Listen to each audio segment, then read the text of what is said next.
que nos permite estar reunidos nuevamente. Hermosos himnos que hemos entonado acerca de nuestro gran y poderoso Salvador. Jesús, Él es nuestra gloria, Él es nuestro todo, y a Él le damos toda gloria, toda honra, y estamos contentos por lo que Él ha hecho, gozosos por lo que Él ha hecho en nosotros. Y precisamente continuando ahora con Romanos, les voy a pedir que me acompañen a Romanos 5,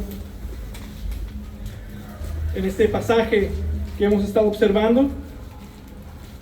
Romanos capítulo 5, vamos a leer el versículo 18 al 21.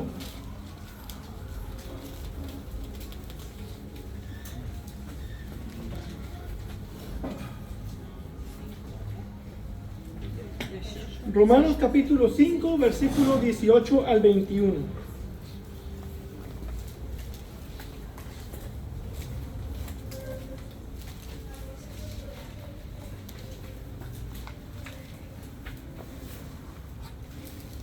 Dice la palabra de Dios: así pues, tal como por una transgresión resultó la condenación de todos los hombres, así también por un acto de justicia resultó la justificación de vida para todos los hombres.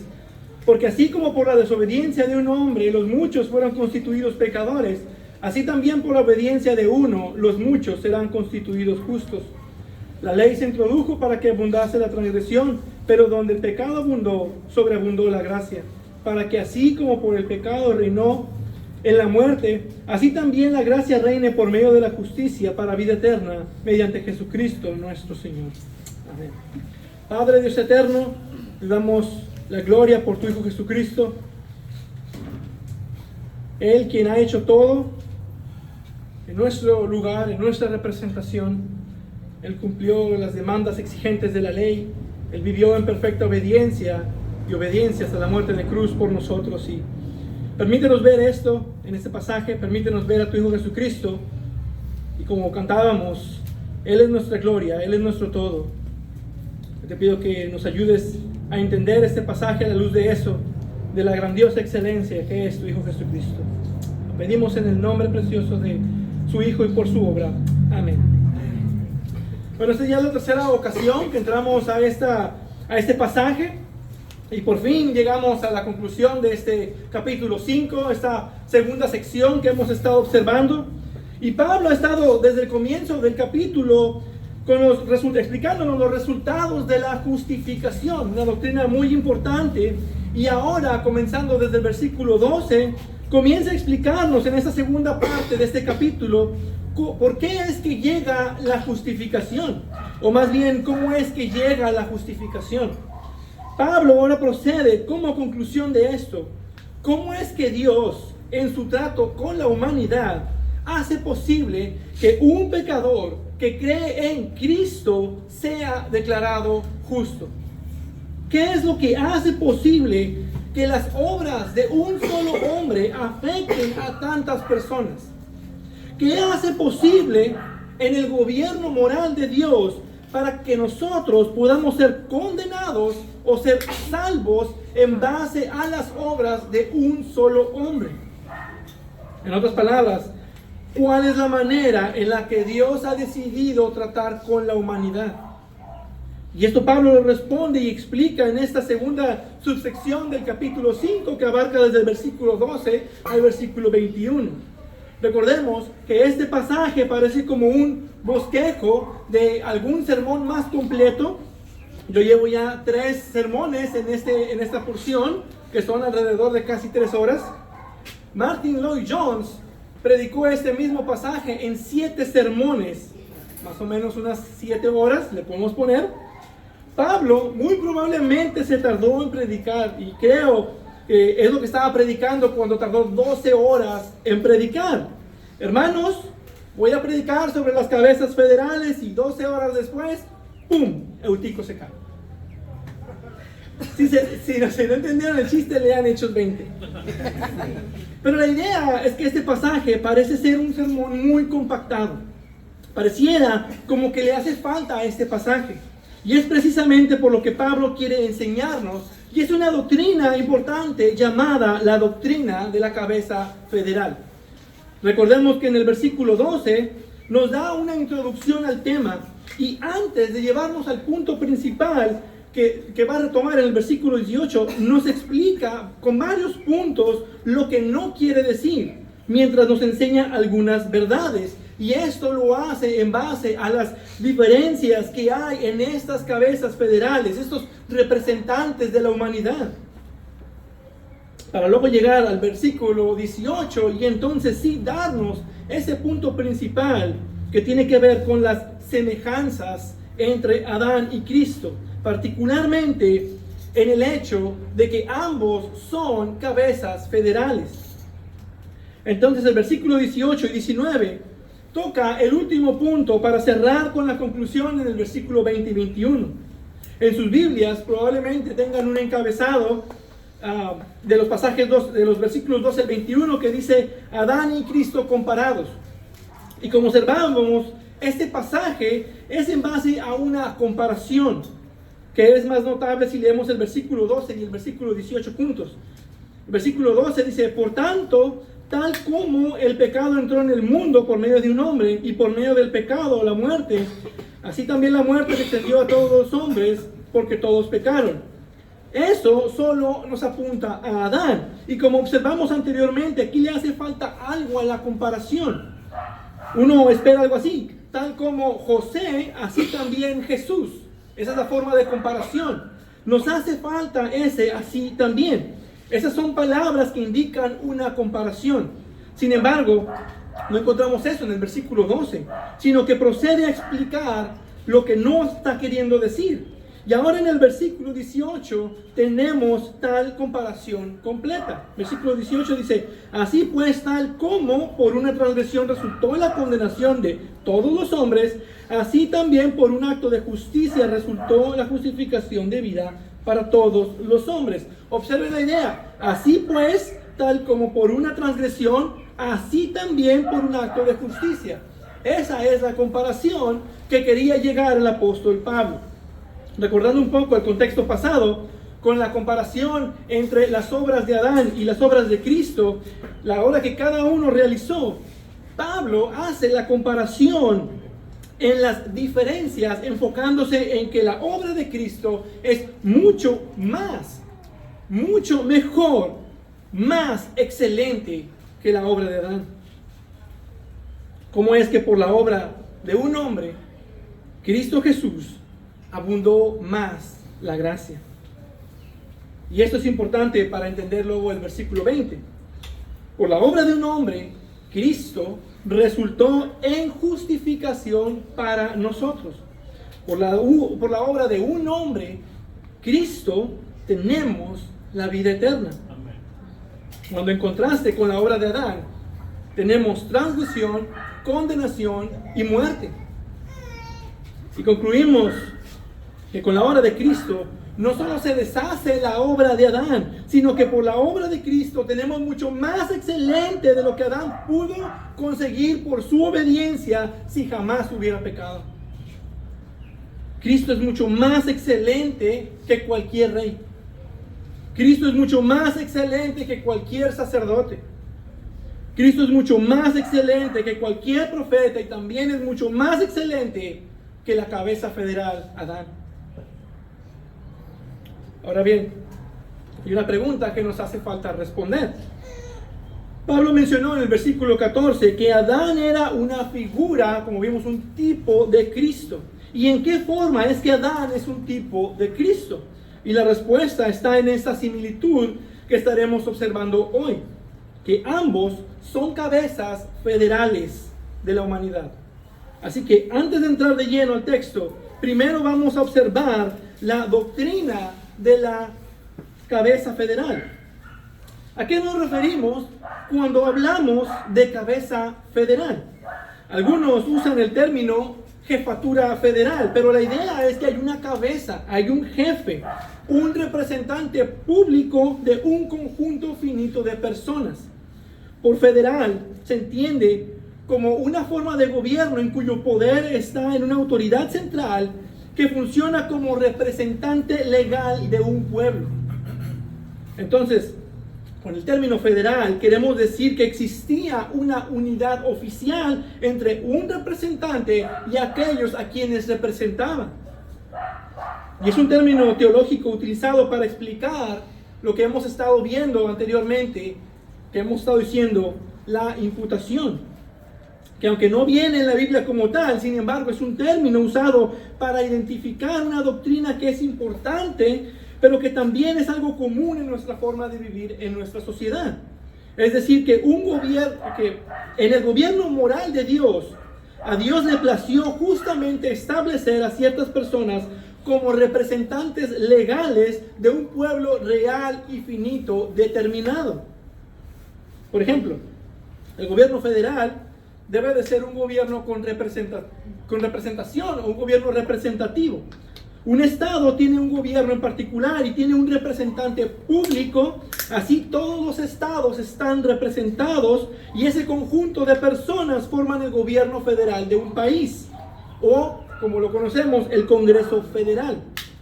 Es decir, que el gobierno federal es un conjunto de representantes del pueblo. Y los ejemplos más claros, cercanos, los podemos ver con el país de México y con el país de Estados Unidos, que es su forma de gobierno.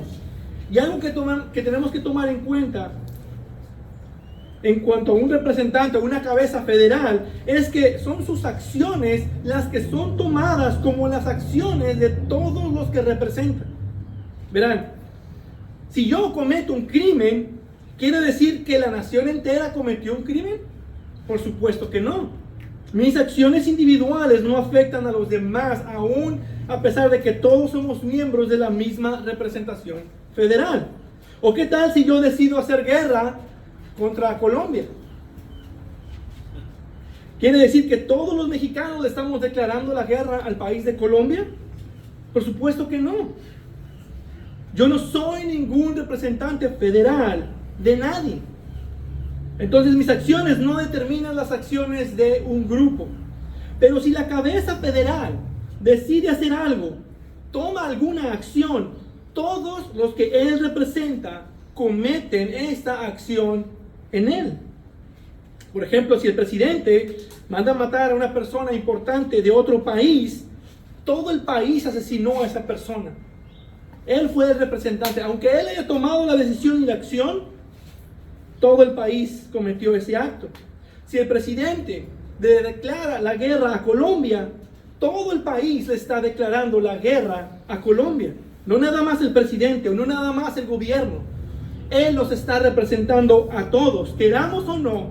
Él nos representa y sus acciones también son nuestras acciones y las consecuencias de sus actos son también nuestras consecuencias. Así es como funciona un gobierno federal. Porque la función principal de una cabeza federal es ser el representante legal de todo un pueblo. El representante y el pueblo que representa son legalmente una sola entidad. Y es el mismo concepto que observamos en las Escrituras. Aunque hay algunos que se oponen a esta doctrina de las Escrituras, una porque no es muy clara y dos porque no les conviene que así sea. Porque eso hace caer todo su sistema de ver la salvación, todo su sistema de salvación se cae. Y algunos incluso llaman una herramienta interpretativa y que no es bíblica en sí. Ayuda, pero no es muy bíblica. Entonces la pregunta ¿es realmente bíblica esta doctrina? ¿O es meramente algo para ayudar a comprender las Escrituras? Y el problema de interpretación ahí es el creer que se pueden usar herramientas externas a la Biblia por encima de la mejor herramienta que tenemos para interpretación, que es la misma Biblia. Y eso es lo que debemos responder. ¿Cómo se ve esta doctrina en las Escrituras? Principalmente porque así fue como Dios decidió tratar con la humanidad y lo vemos plasmado por toda la Escritura. De hecho, esta doctrina nos ayuda a entender tantos asuntos doctrinales en las Escrituras, particularmente con el pacto de gracia. Si comenzamos desde Adán, hay una pregunta obvia, pero que nadie lo toma en cuenta. Adán fue el que pecó, eso lo sabemos, es lo que Pablo nos ha estado diciendo, él es el responsable, Cuando pecó Adán, Dios entró al huerto y preguntó: Adán, ¿dónde estás? Génesis 3:9. Pero el Señor Dios llamó al hombre y le dijo: ¿dónde estás? Observen esto. Génesis 3:1. La serpiente era más astuta que cualquiera de los animales del campo que el Señor Dios había hecho. Y dijo a la mujer. La mujer respondió a la serpiente. Y la serpiente dijo a la mujer. Cuando la mujer vio que el árbol era bueno para comer y que era agradable a los ojos y que el árbol era deseable para alcanzar sabiduría, tomó de su fruto y comió. ¿Quién es el que realmente está pecando? Si por pecado entendemos que es la transgresión de la ley, y la ley era no comer del árbol, y Eva comió del árbol, quien pecó y trajo mucho mal fue la mujer. Ella fue tentada primero y fue la primera que pecó. ¿Por qué entonces Dios no entró en escena en ese momento? ¿Por qué Dios busca, por causa del pecado, específicamente al hombre? Sigue diciendo: también dio su marido que estaba con ella, y él comió. Entonces fueron abiertos los ojos de ambos y conocieron que estaban desnudos. Otra pregunta: ¿por qué es hasta que Adán pecó que fueron abiertos los ojos de ambos? ¿Por qué no desde que Eva comió? ¿Por qué Eva, cuando comió, no le fueron abiertos los ojos a ella primero? Y podemos poner un montón de excusas de interpretación y tratar de decir que a lo mejor fue al mismo tiempo, que primero fue Adán, pero la Biblia nos pone que primero Eva. Pero el texto es claro. Ella comió primero y después comió Adán. Y la única manera de responder a estas cuestiones es simplemente que cuando Eva pecó, acarreó su castigo, pero no fue hasta que Adán pecó que representativamente Eva pecó. Adán era el esposo y la cabeza federal de Eva. Él representaba a Eva y a todos los hijos descendientes que tendría con ella. Entonces Adán es el representante delante de Dios para Eva. Entonces podemos ver que Dios trató este asunto con un designado representante federal. Ese es en el caso de Adán. Otro ejemplo: el pueblo de Dios en el antiguo pacto fueron consistentemente recompensados o castigados colectivamente. Si la cabeza federal, el rey, hacía lo que era justo ante Dios, la nación de Israel era bendecida. Sin embargo, si el rey hacía lo malo ante Dios, la nación entera era maldecida. La cabeza federal es la manera en la cual Dios trató con la nación de Israel y con las familias individuales contenidas en la misma. La justicia o la pecaminosidad de la cabeza federal era imputada a quienes estaban por debajo de él. Y eso lo podemos ver en textos como Éxodo 34:7. Que guarda misericordia a millares, el que perdona la iniquidad, la transgresión y el pecado, y que no tendrá por inocente al culpable, que castiga la iniquidad de los padres sobre los hijos y sobre los hijos de los hijos hasta la tercera y cuarta generación. ¿Por qué razón Dios castigaría a los hijos de los hijos? Porque los padres eran tomados como representantes federales. Y esto nos dice Jeremías 31, 29 y 32, sería removido en el nuevo pacto. La simiente física de Israel, por nacimiento, fue automáticamente incluida en el pacto mosaico. Jeremías, sin embargo, hace claro que el principio de cabeza federal bajo el pacto mosaico y la perpetuidad de la nacionalidad de Israel no aplicaría en el nuevo pacto. Y esto nos ayuda a entender más lo que es la teología del pacto. Dios hace pactos con una cabeza federal. Es la manera en la que Dios decidió relacionarse con la humanidad y es la manera en la que vemos a Dios pactar con los hombres. Entonces, en un sentido, es un pacto. En un pacto, todos los involucrados en el pacto pactan con Dios, pero es por medio de un representante elegido por Dios. Y eso lo vemos en los casos de los pactos con Adán, con Noé, con Abraham, con Moisés, con David y con Cristo. Y de hecho, federal tiene que ver con la cabeza de un pacto. Y cada pacto determina o establece quién es la cabeza y cuál es el límite de los que son representados por esa cabeza. Los que son miembros del pacto de Adán, él es su representante federal. Los que son miembros del pacto de Noé, él es su representante federal. Igual con Abraham y con los demás pactos. Y esa es una pregunta importante que debemos hacernos. Hablando de cabeza federal, en primer lugar, ¿quién es la cabeza federal de un pacto? ¿Y a quiénes representa esa cabeza federal? Y este pacto describe sus miembros que son representados por una descripción y que tiene un efecto a través del tiempo y el espacio. Entonces Dios no pacta con familias directamente, Él pacta con cabezas federales que pudieran ser representantes de una familia por descendencia. Hay una diferencia.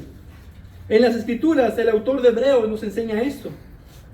Y por decirlo así, por medio de Abraham, también Leví, que recibía diezmos, pagaba diezmos, porque aún estaba en los lomos de su padre cuando Melquisedec le salió al encuentro. Hebreos 7, 9 al 11. Abraham, como cabeza federal de su descendencia, al haber hecho algo, también se le atribuye a su descendiente 3 generaciones después. Dios pactó con Abraham como cabeza federal que representaría a sus descendientes.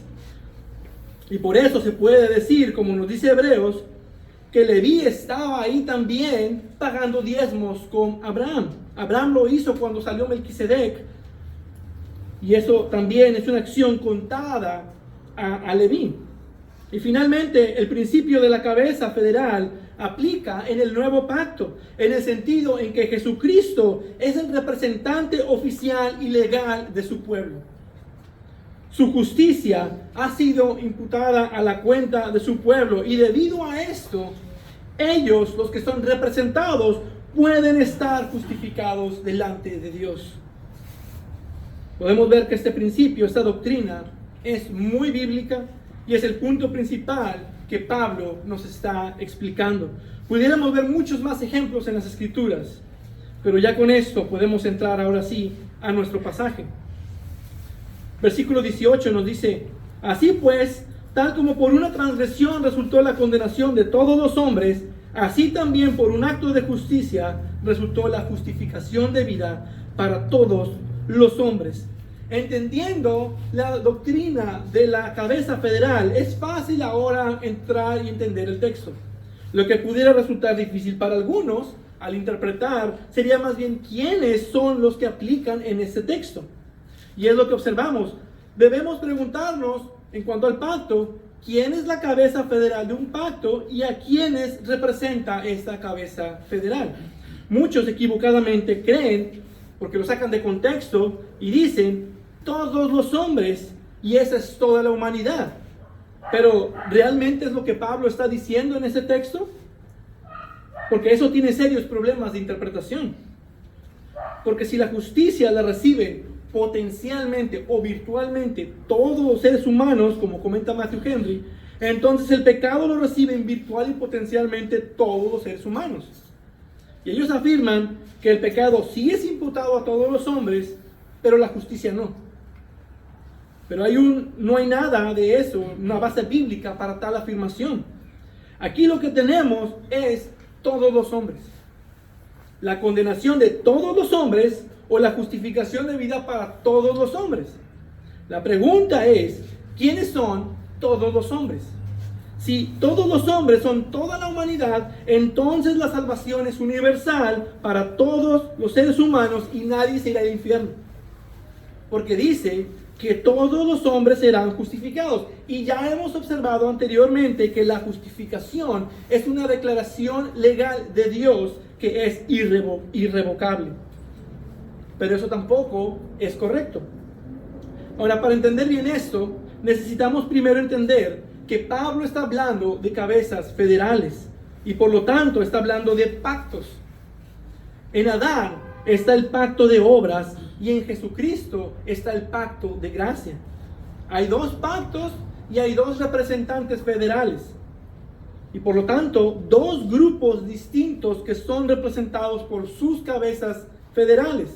Como decíamos, si el presidente de México se dirige a la nación, por ejemplo, y dice, todos los hombres y todas las mujeres deben hacer esto o aquello, ¿eso quiere decir que todo el mundo, todos los seres humanos deberían hacerlo?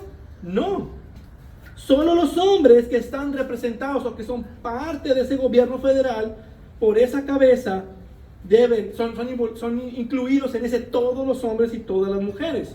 Por eso es importante entender esta doctrina bíblica.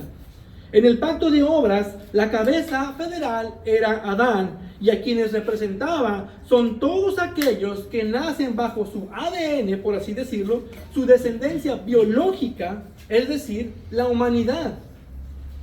Pero por el otro lado, en el pacto de gracia, la cabeza federal es Cristo, y a quienes representa son todos aquellos que por la fe son justificados, o mejor dicho, el pueblo elegido por el Padre en la eternidad pasada. Entonces, todos los hombres deben de ser entendido en los representantes de esas cabezas y no en toda la humanidad. Es decir, todos los hombres de esos representados. No hay ni un solo hombre que sea miembro de ese gobierno y que sea representado federalmente que quede excluido. Todos los descendientes de Adán fueron representados en él, y ahora todos los elegidos en Cristo son representados por él. Y esto encaja no solo con esta epístola, sino con toda la Escritura. La justificación no le pertenece a todos los seres humanos. Nos enseña la Escritura claramente que la justificación es solo a los creyentes. Entonces podemos observar que las obras de los representantes federales afectaron a todos los representados. A los representados de Adán para condenación y a los representados en Cristo para justificación de vida. Versículo 19. Porque así como por la descendencia de un hombre los muchos fueron constituidos pecadores, así también por la obediencia de uno los muchos serán constituidos justos. Entendiendo la doctrina de la cabeza federal, lo que debemos preguntarnos ahora en el texto es ¿por qué razón fueron constituidos o en base a la obra, fueron constituidos en base a la obra de otro? ¿Cómo es que la obra de alguien más a mí se me constituye o se me toma en cuenta? Y tenemos nuevamente el contraste de las obras. En Adán vemos la obra de desobediencia y en Cristo la obra de obediencia. Y bien, la palabra aquí para constituidos que usa Pablo aquí significa designar a una persona hacia algo, considerar a alguien como algo o de ponerlo en una categoría o que declararlo ser algo. Por ejemplo, esta palabra es usada para designar a alguien en un oficio en la iglesia.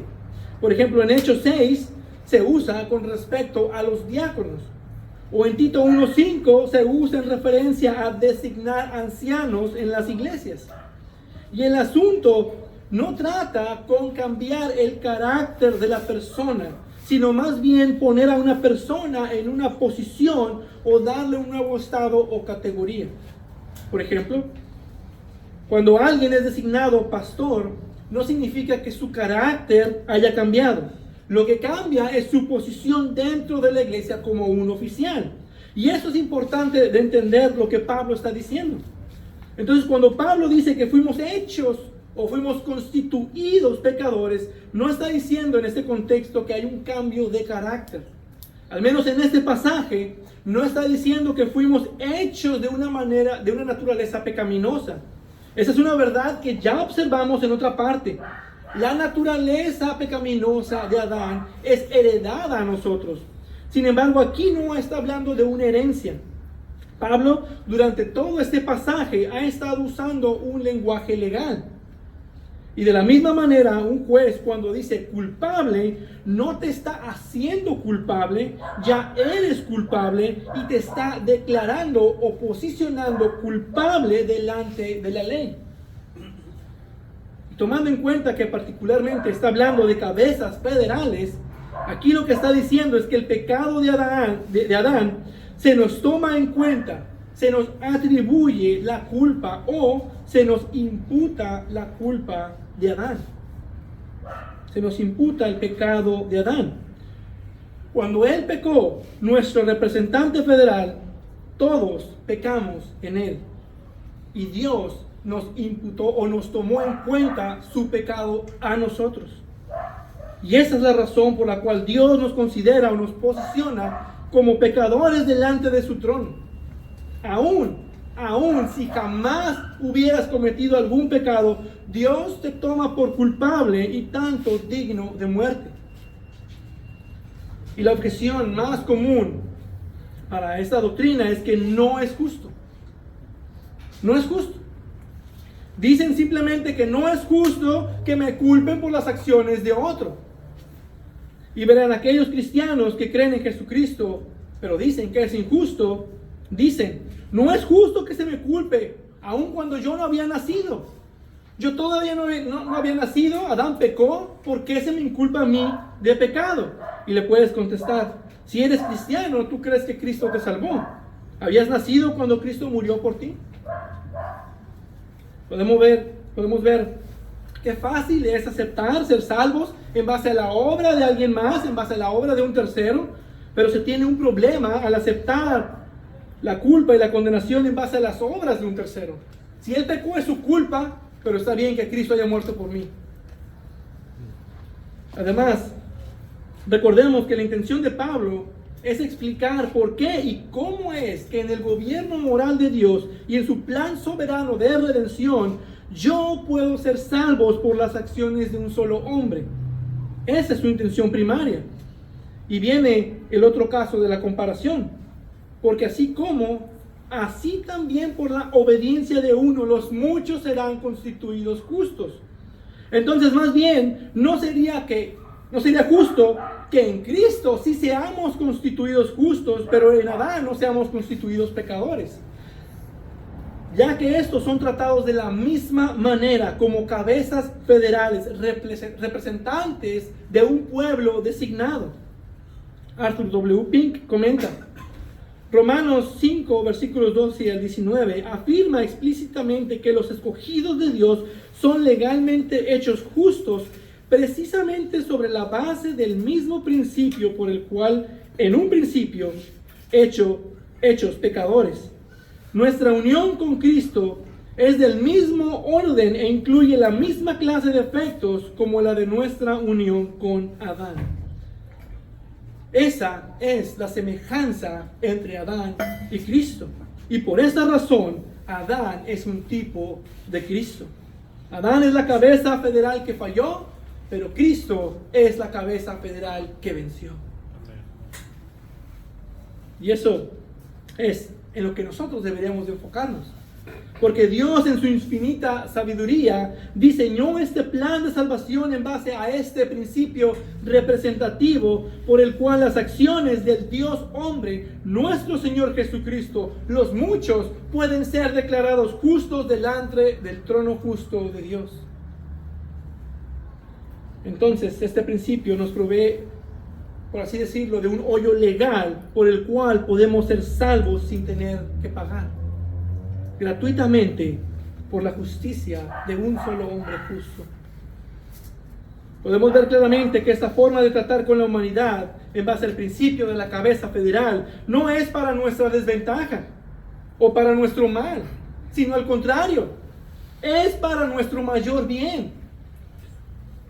Dios soberanamente designó a Adán y Cristo como cabezas federales, es decir, como representantes de un pueblo determinado. En su infinita sabiduría, Dios así lo determinó para nuestro bien. Y las obras de estos representantes traen consecuencias, ya sean beneficios o ya sean castigos, para todas las personas que estas cabezas representan. Sí, en Adán nos fue mal, pero fue por algo mucho mejor, como observamos la ocasión anterior. Porque en Cristo ahora tenemos muchos beneficios En Cristo ahora tenemos muchos beneficios y bendiciones que lo que la obediencia de Adán pudo conseguir para nosotros. Y nos dice que es por su obediencia, una justicia generada por su obediencia. Y esto lo podemos ver de dos formas. Primero, su justicia generada por la obediencia a los preceptos demandantes de la ley de Dios en representación de su pueblo. Pero también incluye el acto final de su obediencia, su sufrimiento y su muerte en la cruz. Y por su muerte en lugar de pecadores, también satisface las demandas de la ley, las demandas penales de la ley en representación de su pueblo. Tenemos los preceptos demandantes satisfechos en su justicia, pero también las demandas penales de la ley. Es una perfecta obediencia, una perfecta justicia. Fue obediente hasta la muerte, y toda esa justicia que Cristo ganó, la ganó en representación de su pueblo, para que por la fe se nos tome en cuenta a favor de esa justicia, es decir, nuestra justificación. El estatus de pecador se le asignó a toda la humanidad por medio del pecado de Adán, y de la misma manera el estatus de justo se le asignó a todos los que creen por medio de la justicia de Cristo. Así como Dios ve a Adán, así te ve a ti. Y ahora, por la fe, así como Dios ve a Cristo, así te ve a ti. Y la razón de eso es por la imputación en base a la representación federal. O se nos imputa pecado por nuestro representante Adán, o se nos imputa justicia por nuestro representante Jesucristo. Ahora, Pablo no ha terminado de tratar esto. Versículo 20.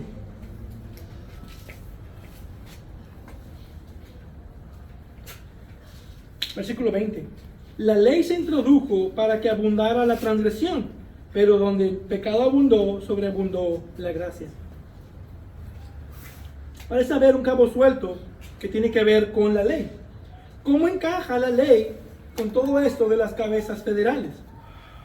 Pablo ya ha lidiado con el asunto de la ley e incluso con el pecado antes de la ley, pero no ha dicho nada de la época después de la ley. Y uno pudiera pensar que la ley trajo algún tipo de remedio al pecado, que la ley se dio para reducir el pecado de alguna forma. Y Pablo lo que nos dice de la ley en Romanos 3:20 es que la ley revela el pecado. La ley da el conocimiento de pecado. Otra cosa que debemos recordar es que Pablo ya aclaró que la ley jamás se dio como un medio para nuestra justificación. Pero aquí vemos que apunta a una idea distinta que explicará más adelante en el capítulo 7. Y es que la ley, lejos de remediar el pecado, se introdujo para que abundara la transgresión. Esa palabra, introdujo, es la misma que se usó en el versículo 12, cuando dice que entró el pecado, pero con una diferencia. Aquí el significado es que entró al lado de o junto con. Y lo que quiere decir es que la ley entró junto con el pecado que ya había entrado en el mundo. El pecado entró al mundo por un hombre, pero tiempo después Dios dio la ley al lado de ese pecado. Y nos dice que Dios introdujo la ley para que abundara la transgresión, es decir, para que el pecado se incrementara, para que los pecados ya existentes que se estaban cometiendo fueran pecados como el de Adán, como de una transgresión. Porque como dijo anteriormente, donde no hay ley, no hay transgresión. Pero precisamente para eso se introdujo la ley, para que el pecado se hiciera más. Pero no es que por causa de la ley vamos a ser más pecadores, sino más bien por causa del corazón humano es que cuando llega la ley buscamos más el pecado. Como Pablo lo explicará en el capítulo 7. Y lo vamos a ver más a detalle. Entonces el hecho de que abundara el pecado es más bien que ahora puedo darme cuenta de qué tan pecador soy y qué tan depravado es mi corazón. Y veo que soy más pecador de lo que pensé que era. Pero la ley también es el instrumento que prepara el corazón del hombre para que fluya la dulce gracia de Dios por medio del Evangelio.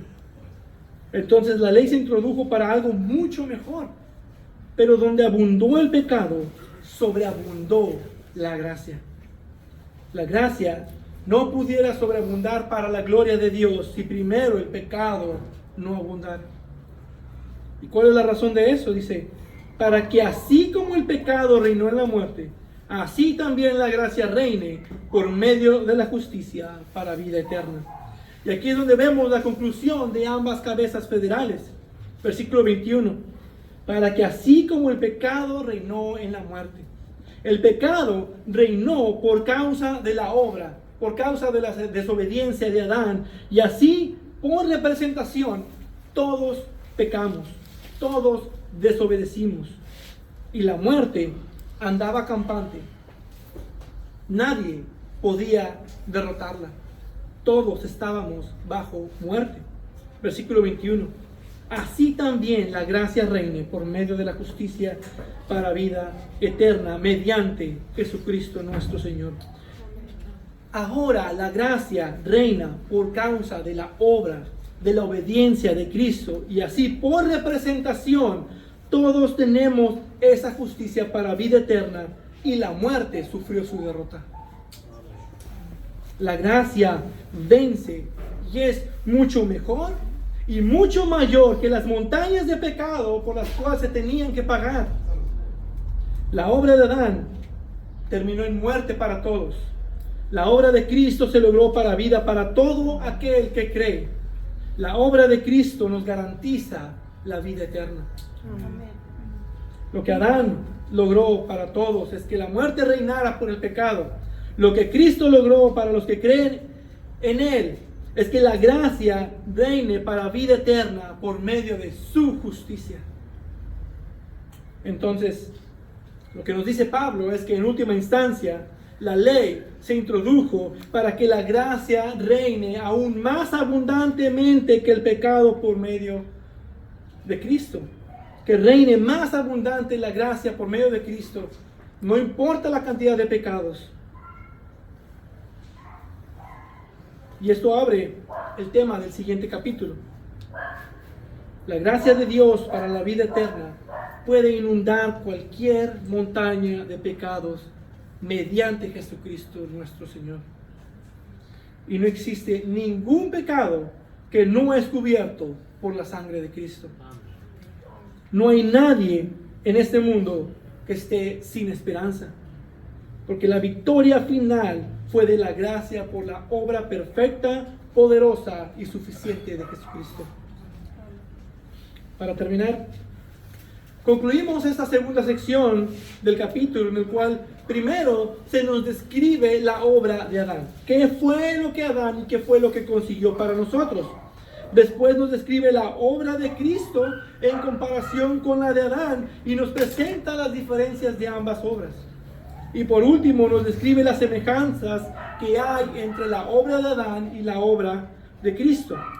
Y esto lo hace para mostrar cómo es que la justificación llega al pecador. Como un acto de gracia por la obra de Cristo, y por lo tanto es un acto perfecto y completo. Y eso, en última instancia, nos da la garantía de salvación eterna. La esperanza de la gloria futura no desilusiona. Ese es el punto de toda esta sección. Pablo sabía que los cristianos batallamos con la garantía de salvación. Caemos en pecado, caemos en situaciones muy frustrantes y empezamos a cuestionarnos si realmente Dios me ama, si realmente soy salvo, si realmente estoy en los caminos, y empezamos a dudar. También sabía que la manera en la que Dios justifica a los pecadores es el gran antídoto para esa incredulidad y esa duda. Podemos caer en desesperación, pero Pablo nos da precisamente ese remedio. Si alguna vez te llegan pensamientos de duda o de miedo de cómo estás tú parado delante de Dios, Entonces lo que Pablo está escribiendo en el capítulo 5 está específicamente diseñado por Dios para ayudarte y mostrarte que la salvación que Cristo consiguió no es algo que se pueda perder. Es algo que está garantizado por quién es Cristo. Porque esta salvación es completamente por su gracia y por su obra. Dios te ha declarado justo por la fe, te acreditó la justicia de Jesucristo por medio de la fe, y por lo tanto no hay forma en que puedas perder tu salvación. Esa salvación que es provista por nuestro Dios de principio a fin en su gran amor, que ahora ha sido derramado en nuestros corazones por medio de su Espíritu Santo. Así que, como hemos estudiado, Pablo pasa todo el capítulo explicando ¿por qué es que estamos seguros en esta esperanza de la gloria futura? Por medio de explicar la doctrina de la justificación, desde el capítulo 3, versículo 21, Pablo comenzó a desenvolver esta doctrina hasta ahora el capítulo 5. Y durante toda esta explicación nos muestra que no tiene que ver con cualquier cosa que tú hagas. No tiene que ver con cualquier cosa que tú seas o que puedas hacer. Todo es por gracia. No hay nada que puedas lograr por ti mismo.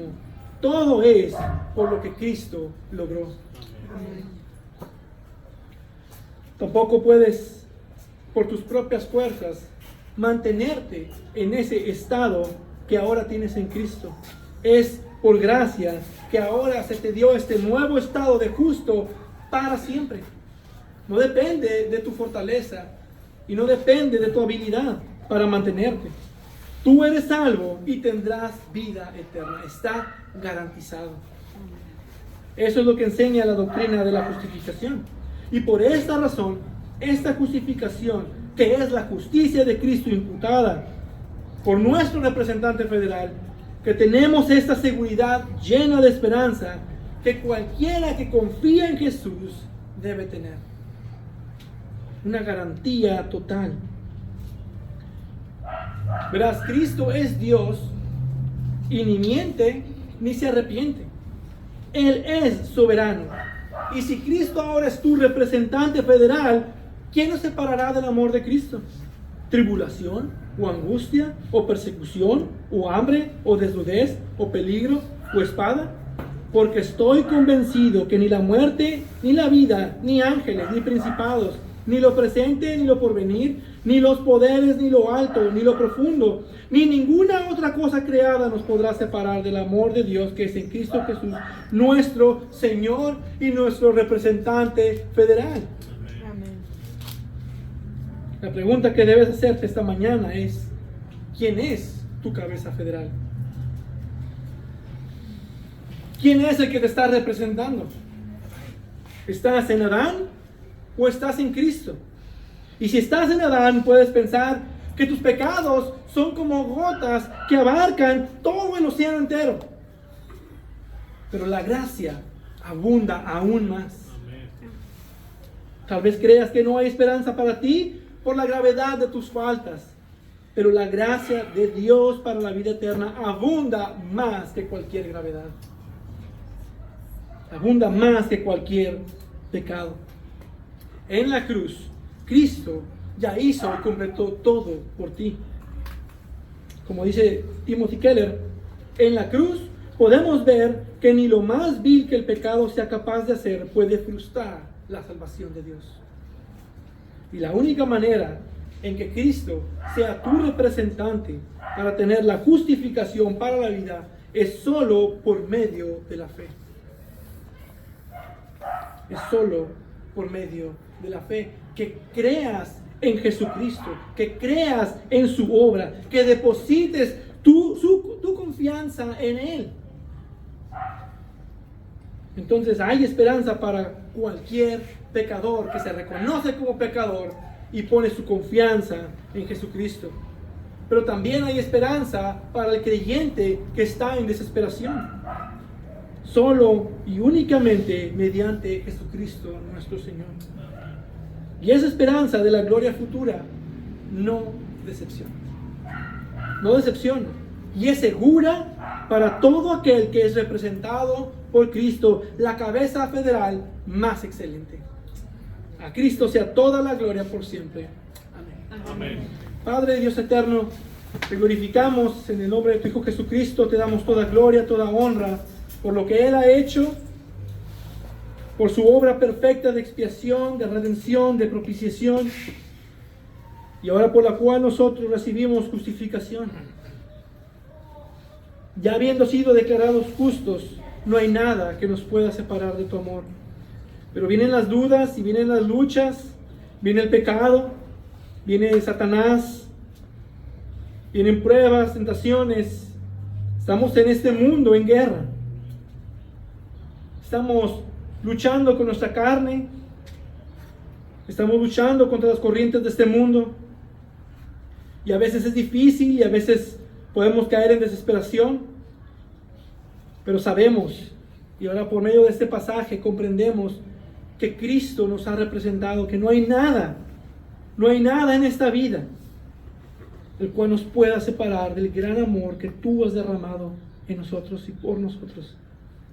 Yo te pido que eso lo podamos ver y entender y que sea aplicado a tu iglesia, que aquí todos podamos entender. Yo te pido que abras nuestro entendimiento para que podamos crecer en ese entendimiento, que el pecado va a venir a destruir, va a venir a robar, el enemigo va a venir a mentirnos, engañarnos, pero Cristo ha vencido. Y te damos gracias, porque en Cristo tenemos la fortaleza, en Cristo tenemos la garantía, en Cristo estamos seguros, Él es nuestra roca firme. Y te damos gracias por esos textos que nos animan en medio de las diferentes tribulaciones, nos enseñan que estamos seguros en Cristo. Yo te pido que nos enseñes a ver esto en medio de las distintas situaciones, que nos enseñes a ver la obra de Cristo, mirarlo solo a Él. Él es nuestra ancla firme en medio de las difíciles situaciones, en medio de las tribulaciones. Solo podemos estar firmes en la roca eterna, que es nuestro Señor Jesucristo. No podemos más que darte gracias y adorarte y alabarte. Gracias, Señor, por tu obra perfecta. Amén.